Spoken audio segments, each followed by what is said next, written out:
Hey people, Fernando doing another video for more survivalist disaster in Turkey. Crushed in their sleep. 7.8 magnitude earthquake hits Turkey and Syria. 1,300 people dead. It was 600 not that long ago, so the number is clearly going up. 7.8, guys, that's a very powerful earthquake. It's not directly proportional. It's not like 6, 7. It's one after the other. It's escalating in magnitude. It climbs a lot with each degree that you go up. So 7.8, that is huge. That is pretty powerful, and unfortunately couldn't have happened at a worse time. During the middle of the night, that's the worst moment in which an earthquake can hit. Why? Well, because people usually work and are not in their homes, and usually office spaces, schools usually tend to be better built than some of the older buildings in which people live, especially in more impoverished parts of the world. And that's clearly been the case here. If you see some of the images, you clearly see that some buildings took the earthquake much better than others, even just being one next to the other. So that is just about the construction the kind of buildings. This one, for example, collapsed completely, one layer on top of the other, and other buildings right next to it are just standing apparently fine. They could be significant structural damage, but they're still standing. These collapsed completely. This image, look at this one right there. This one fell completely. Different construction, probably not the same standards as the others. Maybe older, maybe just not as well built. It could be either one. But survival rate of this is a cake. This is a pile of pancakes.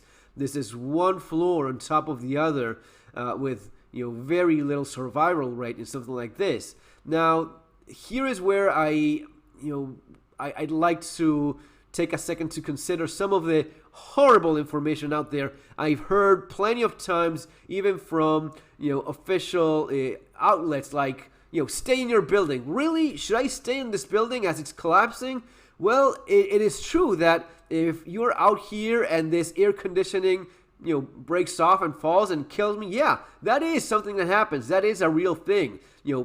Signs, flower pots, stuff that is hanging from buildings, or even the front of the building collapsing, injuring people, killing people. Yes, that does happen a lot, but there's something to be said about leaving a building when it's just about to collapse. There's sometimes cases in which that happens. Check this building. This is actually a building that, if we look at this image, right, this is the same building. Pretty sure it is. Let me go back to just confirm that. But yeah, this is the same building. Right, you see the structure here, you see the corner, right? If we go back here, we see that we're talking about that same building. Yeah, definitely a same building. So this is a building with an aftershock. So the building clearly suffered a lot of damage, and what we see here is the aftershock, the aftershock finishing the job. More movement, get out of there, it's about to collapse. There you go. There it collapses. See how it falls, collapsing completely onto itself.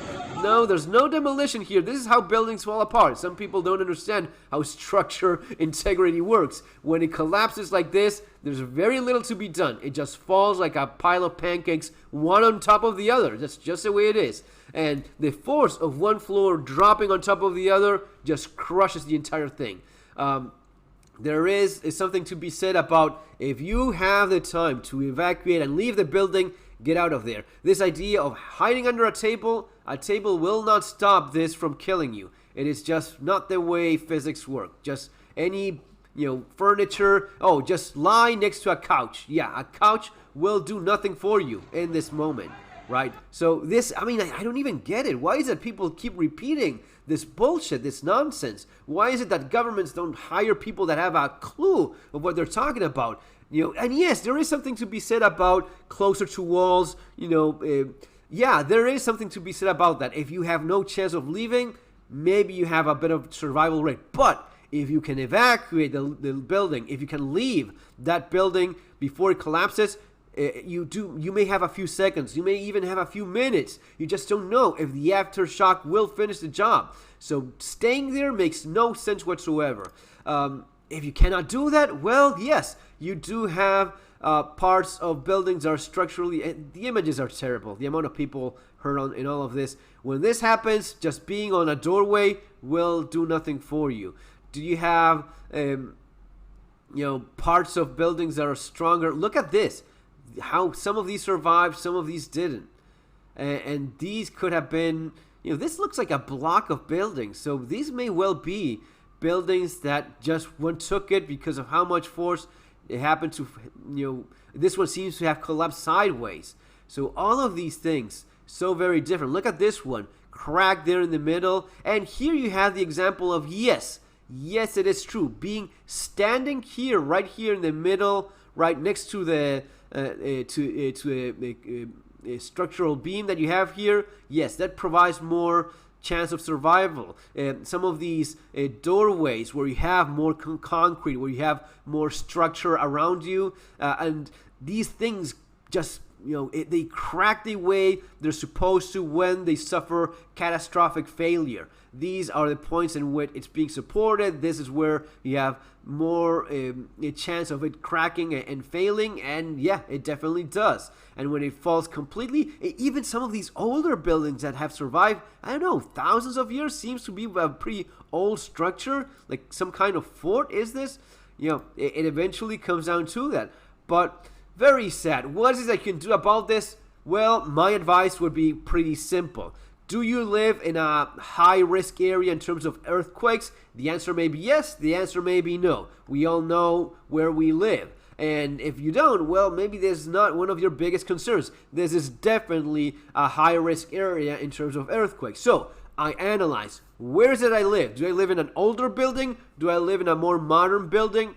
If you clearly see that some of these more modern buildings, if they have been built to code correctly and so on, they should be able to take that that earthquake. Some of the older buildings, maybe not so much. So it's up to you to do your research, learn what kind of building you're living in. Some of these have had problems, and you see. And yes, you do need some knowledge in terms of structure. Being an architect, having some engineering background, you will be able to see. If you already see cracks in a building, that is not good. Now, some minor cracking does always happen when you're talking about concrete. This is spalling. I mean, this isn't just about Turkey. It happened in Florida not that long ago. A building fully collapsed. But that building, I did a video back in the day, the spalling, the chipping of the concrete. It got to a point where chunks of concrete were falling from that building. That's a no-go. That is something that if you're living in that place, yeah, man, get yourself out of there as soon as you can. That is not a safe building. Others, much better builds, they don't have those signs of fatigue, of structural integrity being compromised. All of these things are visible. Yes, if you have some basic understanding, if you have an education on this, yeah. But even with the spalling on the metal as it starts rusting and these things, you can visibly verify these things yourself wherever it is that you live. If you see little lines, minor cracks, not that much of a big deal. Some serious, larger, an inch or two cracking, yeah, that is not good.